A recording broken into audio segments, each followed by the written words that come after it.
여당이 내놓은 행정수도 이전 논의가 급물살을 타고 있습니다. 일단은 여야 합의를 통한 특별법으로 추진한다는 방침인데요. 이 얘기가 나오자마자 세종의 집값은 벌써부터 들썩이기 시작했습니다.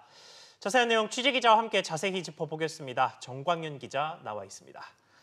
자, 정 기자, 일단 집값보다는 그 행정수도 이전 논의 쪽부터 좀 보죠. 지금 논의가 어떻게 진행되고 있습니까?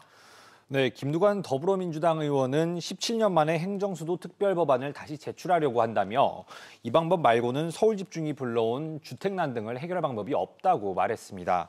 김 의원은 지난 노무현 정부 시절 행정자치부 장관으로 행정수도 이전 정부안을 만들었었는데요.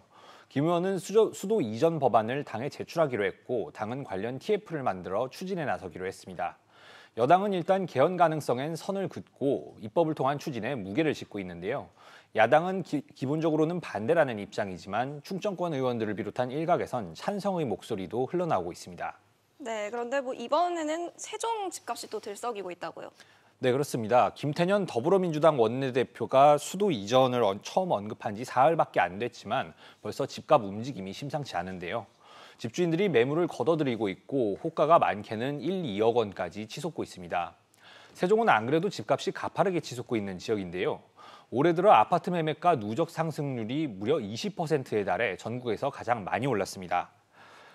상반기 매매 거래량 역시 전국 1위였는데요. 지난 13일 기준으로는 한 주 전보다 집값이 1.46% 오르면서 5주 연속 상승률 1위를 차지했습니다.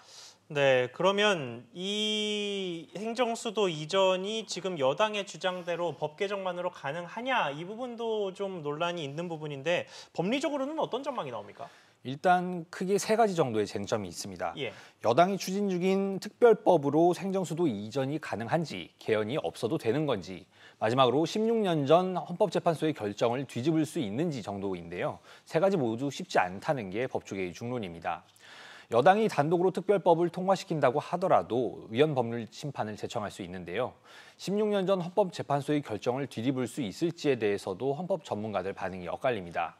현 헌법재판관 9명 가운데 6명이 범여권에서 임명됐다는 것이 변수가 될 수 있긴 하지만 기존 헌재 판례를 뒤집는 데 대한 부담이 큰 것도 사실입니다. 일단 여당 측에선 헌재에 다시 판단을 받으면 이전과 다른 결과가 나올 가능성이 있다는 의견들이 나오고 있습니다. 네, 이런 가운데 재건축 규제 완화의 언급도 계속 흘러나오면서 강남권 집값도 좀 오르고 있다고요. 네, 그렇습니다. 정세균 국무총리는 어제 국회 대정부 질문에서 도시 역세권을 개발하거나 재건축, 재개발 기준을 수정하는 등 다양한 방법을 검토하고 있다고 말했는데요. 앞서 용적률 규제 완화 등이 같이 언급되면서 시장의 기대감이 커진 상황입니다.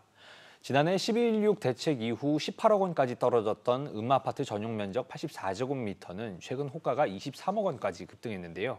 지난 4월 19억 원대까지 떨어졌던 잠실주공 5단지 역시 지금은 호가가 25억 원까지 올라갔습니다. 버티다 보면 결국 규제가 풀릴 것이라는 기대감이 커졌다는 얘기인데요. 다만 현 규제 기조를 감안할 때 정부가 재건축을 쉽사리 허용하기는 어려워 보입니다. 또 허용한다고 해도 각종 공공기여를 요구할 가능성이 크다는 지적이 나오고 있습니다. 네, 정 기자 잘 들었습니다.